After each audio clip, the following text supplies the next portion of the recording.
En quoi consiste l'apprentissage par animation du cas et en quoi se distingue-t-il des autres modes d'apprentissage du même genre? Présentation générale, deuxième partie. La démarche didactique Lucas vise le perfectionnement individuel et collectif. Avec Lucas, on dispose d'un outil d'apprentissage malléable que l'on peut modifier. Cet apprentissage est significatif car il cherche à valoriser le savoir et savoir-faire de chacun. Comment fonctionne le système didactique Lucas? Tout d'abord, il faut partir de séquences d'animation YouTube que l'on décompose en séquences partielles. C'est ce qui constitue le tronc commun de tous les modes d'apprentissage par animation, Lucas y compris. Les innovations spécifiques de Lucas, il y en a trois.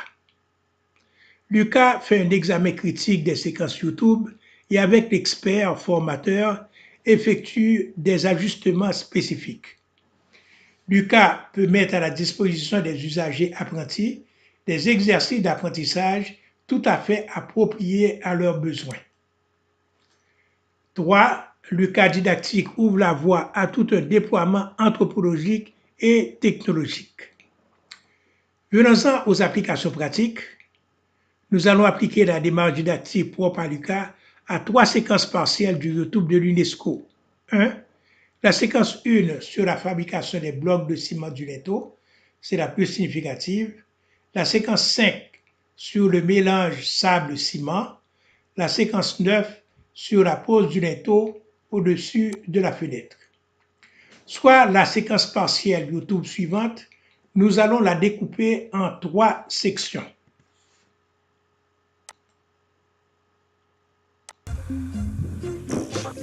Les linteaux en ciment permettent d'édifier des cadres de fenêtres plus solides, tout en économisant le bois, qui est rare.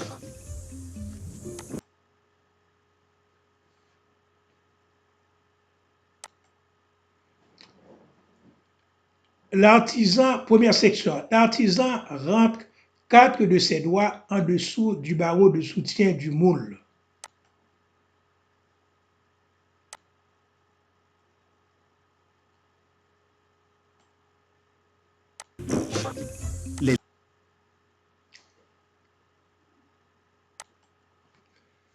Il s'agit là d'une position des doigts qu'il faut posséder pour bien retirer le moule.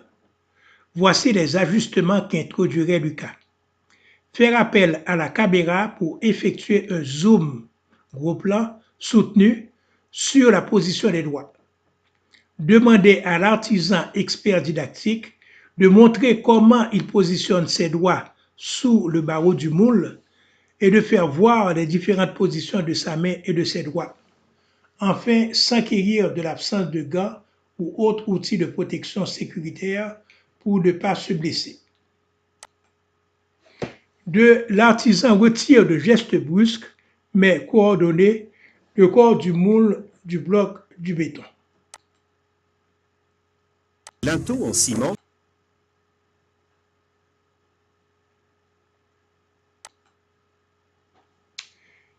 Il s'agit là de mouvements délicats car l'artisan pourrait casser le bloc encore fragile. Voici les ajustements qu'introduirait Lucas. Faire appel à la caméra pour effectuer un zoom gros plan sur le mouvement des doigts et des bras. Demander à l'artisan expert didactique de montrer comment il effectue ce mouvement critique. Faire appel au code virtuel didactique de Lucas pour permettre à l'apprenti de s'entraîner à effectuer ce mouvement. 3.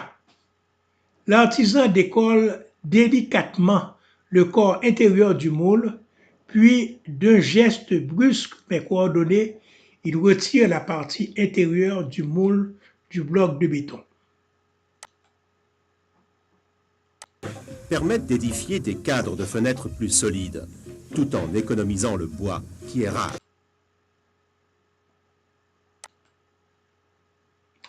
Il s'agit là d'un autre mouvement délicat que doit posséder l'artisan pour ne pas casser le bloc.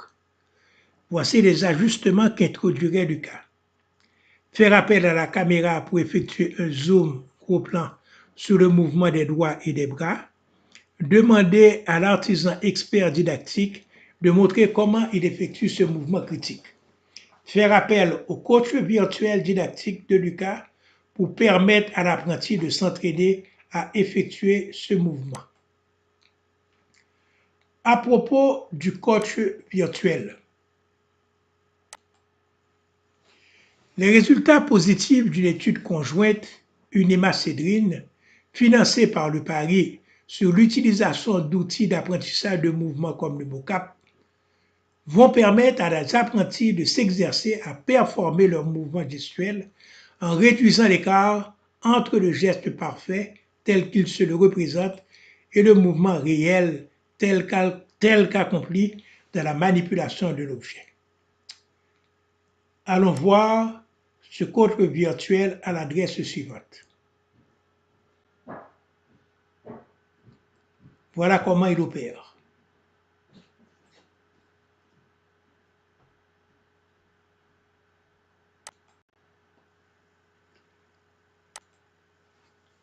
Les représentations ci-dessous montrent la relation entre le code virtuel didactique et l'apprenti en exercice d'appropriation de son propre geste.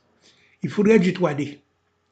Le prochain projet Paris viserait à généraliser et à internationaliser cette intégration de code virtuel didactique à l'intérieur de plateformes d'apprentissage comme Lucas.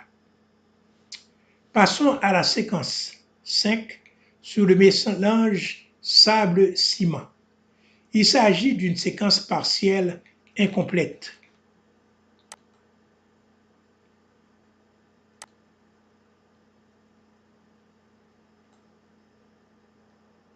Et placé à l'intérieur.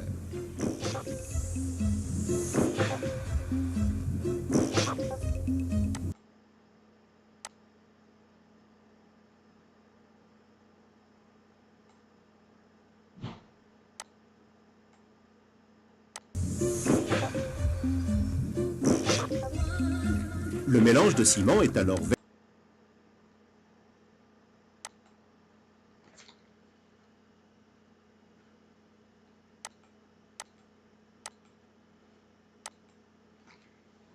Lucas introduirait des séquences partielles intermédiaires pour déterminer les métriques du mélange sable-ciment. Ces séquences ajoutées porteraient 1. Zoom de la caméra sur sac de ciment et sac de sable. 2.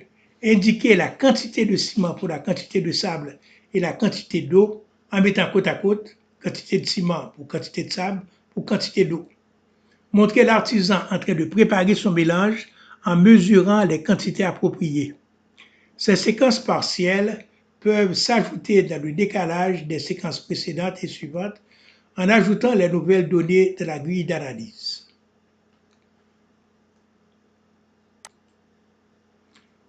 Séquence 9 sur la pose finale du linteau au-dessus de la fenêtre.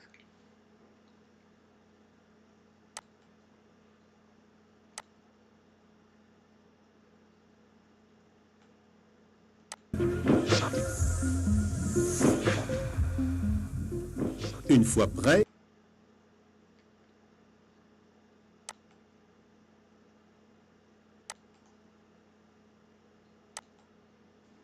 comment le linteau a-t-il pu grimper au-dessus de la fenêtre?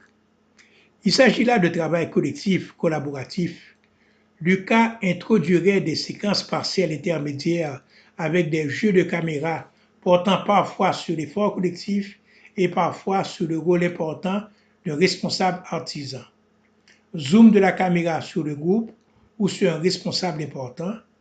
Montrer la progression du travail accompli en fonction de l'effort collectif. Montrer les expressions de satisfaction et d'accomplissement de soi et du groupe après le travail accompli. Ces séquences partielles peuvent s'intégrer dans le décalage des séquences précédentes et suivantes en intégrant les données dans la grille d'analyse du cas. Les exercices d'analyse grammaticale et logique. Avec les exercices d'analyse grammaticale et d'analyse logique, nous atteignons un niveau avancé d'apprentissage professionnel. En quoi consistent ces analyses? L'analyse grammaticale permet de faire les liens entre les différents éléments graphiques d'animation d'une séquence ou de plusieurs séquences données. L'analyse logique ordonne les séquences entre elles et, à l'intérieur des séquences, détermine les relations entre les éléments graphiques d'animation de l'analyse grammaticale. Elle permet de générer les mécanismes de reliure graphique pour chaque séquence et aussi pour l'ensemble des séquences. Ces deux types d'analyse appliquées aux formes animées sont spécifiques à Lucas et à la programmation substance. Nous sommes bien loin des produits YouTube. Merci.